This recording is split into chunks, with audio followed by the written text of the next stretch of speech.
Muchísimas gracias a todas y a todos por estar aquí, a mis contertulios. Es un honor estar con Fernando, con Evo, con cada uno de ustedes. Felicitaciones al pueblo venezolano por ese ejercicio democrático el día de ayer, por esa expresión clara, contundente, pacífica, alegre, tranquila, que han tenido el día 6 de diciembre para decidir sobre su futuro, futuro sobre el cual solo pueden decidir los venezolanos. Les pido disculpas por el atraso, ¿no? Creo que algunos han estado esperando bastante tiempo, pero el presidente Nicolás Maduro nos invitó a un desayuno que se convirtió en brunch. Alteró un poquito la gente de muchos de nosotros. Y me han pedido que hable sobre el diablo de civilizaciones, y cuando hace unos días me comunicó estos jóvenes, me escandalicé y le dije, ¿yo qué voy a hablar de civilización si soy un incivilizado, de acuerdo a algunos?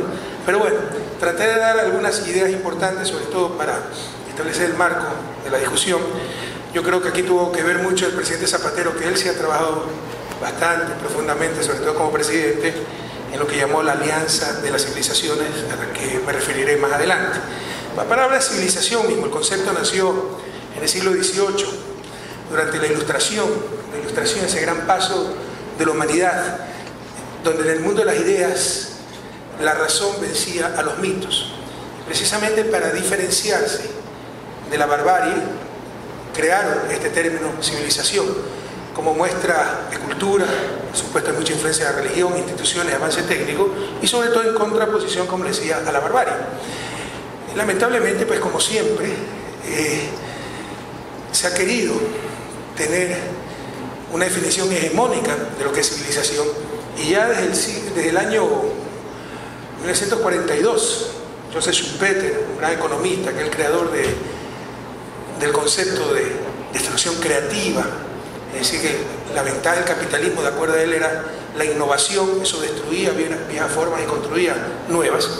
No es que ponía una tiendita más en el capitalismo, ahí no estaba el valor del capitalismo para Schumpeter, sino en que creaba los supermercados, la innovación. Por supuesto, confundía el avance de ciencia, tecnología e innovación con el capitalismo, lo relacionaba, lo hacía inherente al capitalismo, lo cual no tiene que ser así. Ya nos hablaba de una civilización capitalista, que de acuerdo a él, en su libro, un clásico, ¿no? Capitalism, Socialism and Democracy, Capitalismo, Socialismo y Democracia, de acuerdo a él, había creado el pacifismo moderno y una nueva moral, un nuevo orden moral internacional, cosa bastante extraña, porque escribió en el año 1942, cuando se estaba dando el conflicto más grande de la historia de la humanidad, sobre todo entre países capitalistas. El fascismo era capitalismo no liberal, pero era capitalismo. Bueno, ustedes saben que después de la Segunda Guerra viene el mundo bipolar, la Guerra Fría, hasta que en el año 89 cae el muro de Berlín, un par de años después se disuelve la Unión Soviética, y viene un señor llamado Francis Fukuyama a decirnos que se acabó la historia, es el fin de la historia. Pecado capital en un académico moderno, ¿no? Y por supuesto ese fin de la historia era la democracia liberal, que era prácticamente inherente al capitalismo liberal, aunque no necesariamente componente de ese fin de la historia, pero muy cercano. De hecho, él definió el fin de la historia, lo podemos sintetizar en democracia liberal en lo político y en lo económico, poder consumir en ese entonces BCR y estéreos. En otras palabras, para él el consumismo en lo económico era el avance civilizatorio, y en lo político la democracia liberal. Francis Fukuyama se fundamentaba mucho, y prácticamente le dedica su libro, como le decía, El fin de la historia, El último hombre, el título completo, año 92, si la memoria no me falla. Se fundamentaba mucho en un filósofo ruso hegeliano, Alexander Kojev, que nos hablaba y recoge ese concepto, Fukuyama, del Estado universal homogéneo. Es decir, el fin de la historia nos va a llevar, primero, no es que no va a haber problemas, se van a resolver pacíficamente gracias a la democracia liberal, ¿no? Y gracias a un sistema económico que permite el consumo y el capitalismo liberal. Y él le llamaba a esa situación, recogiendo el término de Kojev, Estado universal homogéneo. Universal porque daba igualdad de derechos a todos los seres humanos, y homogéneo porque decía que ese fin de la historia va a lograr una sociedad sin clase. No, en realidad lo que estaban buscando es una sociedad homogénea, como lo había dicho, estandarizada por el consumismo, ¿no? Fukuyama relacionaba fin de la historia, avance civilizatorio, con el nivel de consumo en esa época. El año 1995, un historiador norteamericano, lo citó Jorge Sam Huntington, contradice el fin de la historia de Fukuyama y dice, no, los conflictos van a seguir, pero ahora va a ser conflictos de una nueva clase, va a ser conflictos entre civilizaciones, lo que se llamó Clash of Civilization, el título en inglés, o el choque de civilizaciones. Y Huntington dividía a las civilizaciones mundiales en 8. Obviamente los países desarrollados de religión católica o protestante, como la civilización occidental, excluyendo sobre todo a los ortodoxos para no incluir a Rusia en ese grupo, China, Japón, a la cual pues le hacían muchas concesiones a la civilización japonesa, porque obviamente pues que contribuyó al capitalismo, al consumismo, a todo lo que ellos estaban defendiendo. A nosotros, gracias a Dios, también nos pusimos como civilización, pero no occidental, argumentando que nos mezclamos con las culturas amerindias, pero obviamente ese no es el caso de Uruguay, Argentina, tierra inmigrante, ¿no? No nos engañemos, era tan solo porque no somos desarrollados, por eso éramos una civilización diferente, pero al vernos nos consideraron civilización. Y decía que los conflictos vendrán del choque de civilizaciones. Y también establecía un concepto muy parecido al de Schumpeter 50 años antes, cuando llamaba la cultura Davos, es decir, ese millar o millares de hombres de negocios, grandes banqueros que se reúnen cada año en Suiza para decidir los destinos del mundo y que comparten supuestamente pues el individualismo, el egoísmo racional, la fe en el mercado y en lo político supuestamente la democracia liberal. Bueno, Huntington también estaba equivocado. Los conflictos no vendrán del choque de civilizaciones per se, de la diferencia de pensamiento, de visiones, de valores, de principios.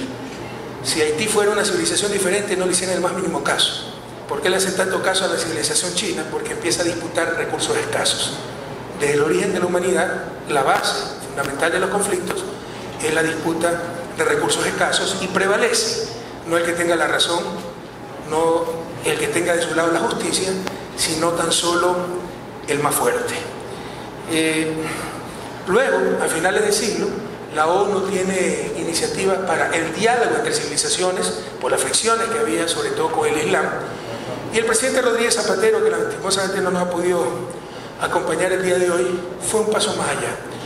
Fue y propuso en el año 2008, me parece, por esos años, a nivel de Naciones Unidas, el concepto o la iniciativa de alianza entre civilizaciones, que básicamente era profundizar no solo el diálogo, sino el intercambio, conocernos mucho más, argumentando que el problema estaba en el desconocimiento de las civilizaciones que las civilizaciones tenían entre ellas, pero al menos sea un paso adicional. Ya no es que era la civilización capitalista, no era el fin de la historia, el Estado homogéneo universal, no era la cultura de Davos, se reconocía que había diferentes civilizaciones, el pluralismo, la tolerancia que debiera de existir. Y por supuesto, no somos iguales, somos diferentes, y no significa que lo uno sea superior al otro. Hay argumentos que indican uno de los grandes enigmas del desarrollo es por qué América del Norte se desarrolló y América del Sur de Río Grande no se desarrolló. Sociólogos como Max Weber dicen la respuesta está en el espíritu del capitalismo que venía de ese espíritu protestante, donde no se salarizaba el trabajo, la acumulación, etc. Y aprovecharon las ventajas de la revolución industrial en el siglo XIX.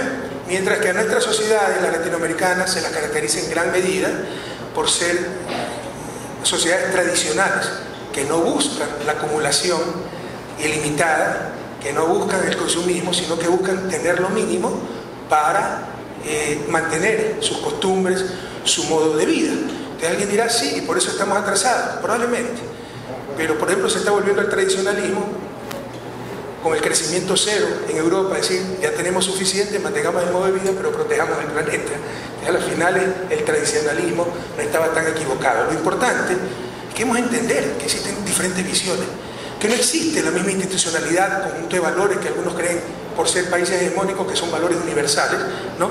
Y que hay que respetar los diferentes puntos de vista, los diferentes valores, principios de las diferentes sociedades. Por ejemplo, para la sociedad anglosajona, para la cultura DAO, para uno de sus banqueros, time is money, el dinero es tiempo. Para la sociedad tradicional, probablemente money is time, ¿no? Se está despreciando tiempo por acumular dinero, porque ellos disfrutan mucho el tiempo libre, los bienes relacionales, y están en lo correcto, con límites, cuidado. Tampoco podemos justificar la pobreza, las patologías de la miseria, que se nos mueran niños por gastroenteritis, etcétera, porque nosotros preferimos el tiempo libre, sabemos cómo vivir, y son los otros los que no saben vivir porque pasan acumulando.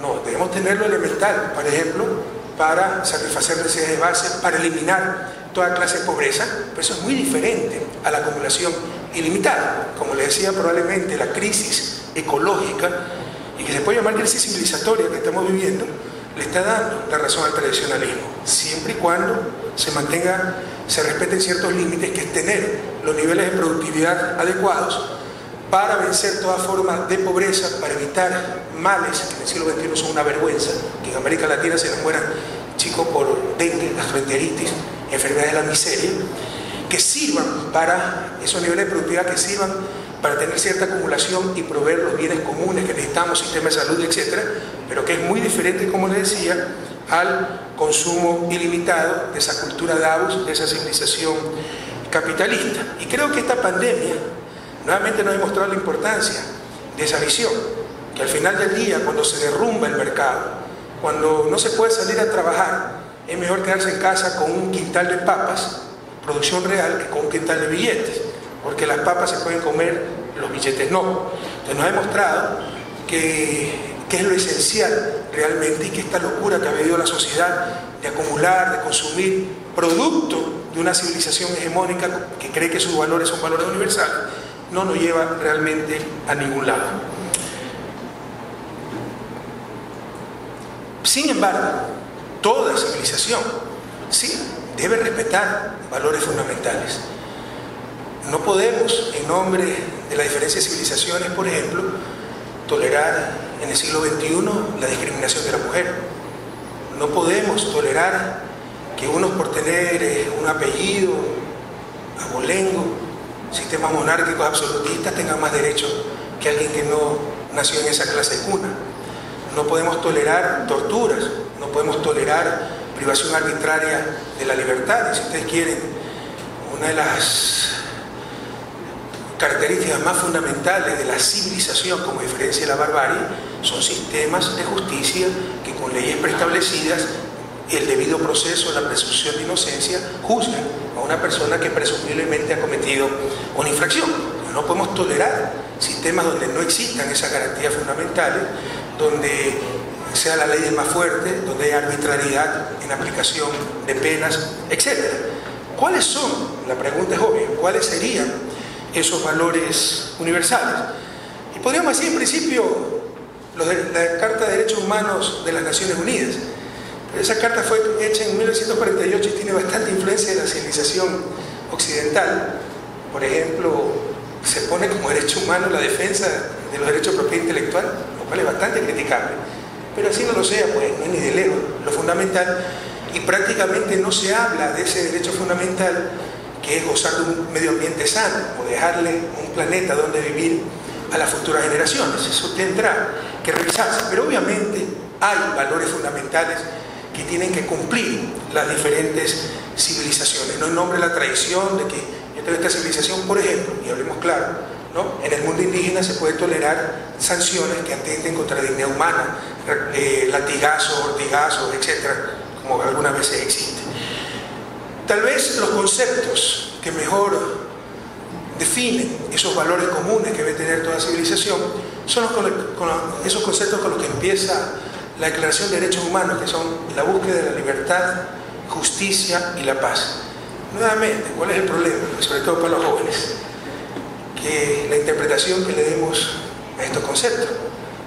Libertad, los liberales, es no intervención, ¿no? Justicia ante la ley, igualdad de condiciones ante la ley, pero no real. Paz, ausencia de violencia, pero las tremendas inequidades que existen en continentes como el latinoamericano, el continente más desigual del planeta, son balas cotidianas contra la dignidad humana. Existe violencia estructural. Entonces, el problema es cómo se concibe cada uno de estos conceptos. Libertad, por ejemplo, es de los conceptos más utilizados y más manoseados de la historia, ¿no? En nombre de la libertad, 3.000 cabezas rodaron en la Revolución Francesa. Cuando Madame Roland iba a la guillotina, acusada de contrarrevolucionaria, dijo: libertad, ¿cuántos crímenes se cometen en tu nombre? Libertad, como le decía, para un neoliberal es la no intervención. Que el luchador de 250 kilos pelee contra el de 50 kilos y sin árbitro, ¿no? Para nosotros, el progresismo, la libertad es la no dominación. Y para eso se tiene que intervenir. Y para eso debe haber acción colectiva. Y para eso debe haber la reflexión de la sociedad por medio de procesos políticos para construir leyes que controlen cualquier poder fáctico en una sociedad, como por ejemplo el poder mediático. Entonces hay que construir la verdadera libertad, y la civilización, las diferentes civilizaciones deben tener como denominador común el defender la verdadera libertad, que en nuestro concepto es la no dominación, y eso implica garantizar oportunidades para todos, limitar los poderes fácticos que existan dentro de una sociedad. Y el problema del poder es muy grave, ¿no? Ya reflexionaré más adelante al respecto, brevemente. Justicia. ¿Quién va a estar contra la palabra justicia? ¿Pero qué es justicia? Nuevamente, para liberales, justicia es la igualdad de condiciones frente a la ley. Pero, y la igualdad material, o al menos razonable, adecuada distribución de recursos, ingresos y riquezas sociales, pues no entra dentro de su radar de justicia. Dentro de la visión neoliberal, todo intercambio voluntario con información que deja mejor a los dos agentes, mejor que antes, es justo, es bueno. Entonces el mercado está haciendo algo justo y bueno, y se les olvida pues las asimetrías reales de condiciones. Para graficar esto, imagínense una chica perdida en el desierto, está a punto de fallecer, se encuentra con un sinvergüenza que tiene botellas de agua. Para la chica lo peor que le puede suceder es morir. Para el tipo darle un vaso de agua no es nada. Hay perfecta información y la chica dice: sálvame de la vida, dame agua. El otro dice: sí, pero si te acuestas conmigo. Le insisto, el dejarse abusar es peor, es menos malo, perdón, que morir. O sea, la chica va a estar mejor después del intercambio voluntario e informado. Y para el tipo, acostarse con la chica es mejor que sacrificar una botella de agua. Fue intercambio voluntario, informado, y los dos quedaron mejor que antes. Pero cualquier sociedad civilizada va a sancionar ese comportamiento y lo va a repudiar, la moral pública. ¿Por qué? Porque se le olvidó la asimetría en poder, que estaba esa chica en una condición de explotación. Y este ejemplo tan sencillo se lo puedo extrapolar a muchas cosas menos, si quieren, extremas. Los salarios básicos, ¿ok? No, es que si alguien acepta trabajar por un salario de miseria, voluntariamente quiso trabajar, tenía información adecuada y va a estar menos mal que estando desempleado. Sí, pero lo están explotando. Y ahí tiene que intervenir la sociedad. Entonces el concepto de justicia también varía de acuerdo a las diferentes ideologías. Y como les decía, libertad es no dominación, justicia es más difícil de definirlo. Pero lo que sí les puedo decir es que para que haya verdadera libertad, debemos empezar por tener verdadera justicia. Esa chica, ese trabajador no eran libres, eran explotados, ¿no? Y de estas dos cosas, yo creo que si se cumplen adecuadamente las dos primeras cosas, verdadera libertad, entendida como no dominación, verdadera justicia, dar oportunidades, dar a cada quien lo que le corresponde. Lo tercero se da prácticamente por extensión, la paz, la verdadera paz, que solo se puede basar en la justicia. Paz sin justicia es pacificación, entendamos eso. Paz no es la ausencia de guerra, paz es presencia, presencia de libertad, presencia de justicia, presencia de equidad, presencia de oportunidad, presencia de prosperidad, el derecho a vivir bien, no a vivir cada vez mejor que ayer y acumulando, no, a vivir dignamente, que tenemos todas y todos los seres humanos. ¿Cuál es el principal problema que yo veo para ese diálogo entre civilizaciones, para esa alianza entre civilizaciones, para en verdad compartir esos valores fundamentales que creo que al menos nombrándolos así, libertad, justicia, paz, no va a encontrar contradictores, todo el mundo va a apoyar que cualquier civilización debe compartir esos valores: libertad, justicia, paz, valores en los que se fundamentan los derechos humanos. ¿Cuál es el problema? El problema es el poder. Mientras en la vida real no se impongan los valores, la verdad, los principios, la justicia, sino el más poderoso, obviamente no habrá libertad, obviamente no habrá justicia, y a lo sumo habrá pacificación. Eso lo vemos a cada instante y en todos lados, y algunas veces ni nos sorprendemos, lo cual es más grave. Aquí veo, queridos hermanos españoles, cómo se trató el problema de las hipotecas en España. Cuando había exceso de liquidez, los bancos prestaban a los ciudadanos, buscaban a los ciudadanos para colocarle el crédito. Ellos mismos valoraban la casa, y como había una burbuja inmobiliaria, la casa que costaba 50.000, ahora valía 200.000, y le prestaban 250.000 para los muebles y el coche. Estalla la burbuja inmobiliaria, la casa vuelve a valer 50.000, la gente tiene que devolver sus casas y además se queda endeudada con el banco, porque ya no se la reciben a 200.000, son a 50.000. Eso les pareció correcto, y los aguantaron los españoles, país desarrollado, cuando eso era absoluta supremacía del capital sobre los seres humanos. Cuando el riesgo moralmente debería caer sobre el capital, no sobre los seres humanos. Pero estamos acostumbrados a que todo, ¿no?, sea en función del capital, lo que yo llamo el imperio del capital. O sea, prevalece el más poderoso, no la razón, no la justicia. A nivel internacional, la nueva división internacional del trabajo, el conocimiento que producen los países del primer mundo, técnicamente, y perdonen mi deformación como economista, si aquí hay jóvenes estudiantes de universidad y si están estudiando economía en buena hora, es un concepto sumamente importante, es lo que se llama un bien público. De libre acceso, si yo tengo un software, es facilito copiar un software. Técnicamente es facilito copiar un software, ¿no? Sí, lo pueden encriptar, etc. Pero un software normal es facilito. Y que yo utilice el software, PowerPoint, Word, no impide que Jorge lo utilice, que Evo lo utilice, que Fernando lo utilice. Eso es lo que se llama que no existe rivalidad en el consumo. Técnicamente, entonces, cuando ya esté ese bien creado, mientras más gente utilice el bien, más bienestar social. Deberíamos promover a que se lo utilice, pero se privatiza el conocimiento. Nuevamente, la primacía del capital sobre los seres humanos. A nivel mundial se requiere una nueva gestión del conocimiento.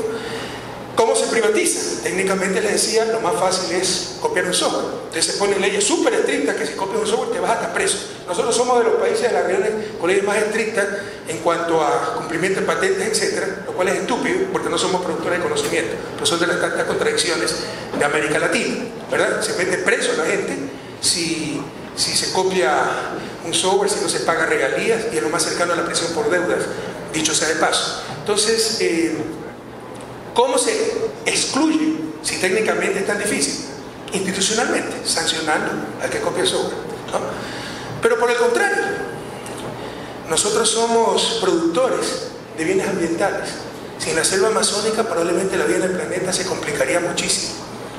Es un bien de libre acceso también, pero rival en el consumo, que contamine ese aire puro producido por la Amazonía significa que vamos a respirar aire menos puro.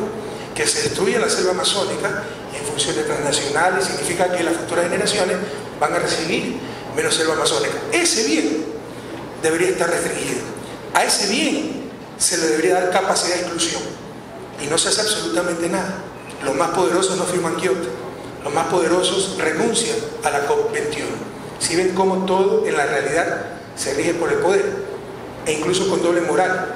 Y esta es la nueva e injusta división internacional del trabajo. Ellos producen conocimiento que privatizan cuando debería estar disponible para todos. Y le di el ejemplo de PowerPoint, de Word. Pongamos los ejemplos de medicina, ¿no? Cuando ya se descubrió la cura para la hepatitis C, mortal, pero el tratamiento cuesta más de $80.000. El que no tiene $80.000 se va a morir de hepatitis C o va a sufrir hepatitis C, ¿no? Entonces el conocimiento se privatiza cuando debería estar disponible para todos, y los bienes ambientales que sí deberían estar restringidos, sí están disponibles. No se obligan los países contaminadores a firmar Kioto, COP21. ¿Por qué? Porque todo es cuestión de poder. Por un instante imaginen, si la selva amazónica estuviera en Estados Unidos, nosotros fuéramos, Venezuela fuera, Ecuador fuéramos los contaminadores, ¿quién dudaría de que ya nos hubieran hasta invadido, ¿no? Precisamente en nombre de la civilización, derechos, una justa compensación, porque ellos están produciendo esos bienes ambientales. Y no quiero seguirlos agotando, ¿no? Pero podemos hablar de ejemplos muy recientes, el golpe de Estado en Bolivia, la doble moral terrible que se ha vivido, defendiendo una dictadura descarada de años, ¿no? Con el aplauso de la OEA, reconocida por muchos gobiernos. Lo que estamos viviendo en Ecuador, la inscripción a las candidaturas presidenciales, las inscripciones empezaron el 18 de septiembre, 7 de diciembre, y todavía no está firme la inscripción de nuestro binomio que lidera todas las encuestas. Por un instante, imaginen si eso hubiera sucedido en Venezuela. Existe una doble moral terrible a nivel internacional, el orden mundial no es solo injusto, es inmoral, y todo responde a las relaciones de poder, en función del más poderoso, no de la verdad. Y aquí mi mensaje final, seguramente abundará Fernando, Evo, y muchas otras cosas. Así como en el siglo XVIII apareció el concepto de civilización para diferenciarlo de la barbarie, hijo, ese concepto de la ilustración, el triunfo en el mundo de las ideas, de la razón sobre los mitos, para mí el verdadero avance civilizatorio se dará cuando en el mundo real, en el mundo de cada día, en el mundo material, esa razón triunfe sobre el poder. Muchísimas gracias.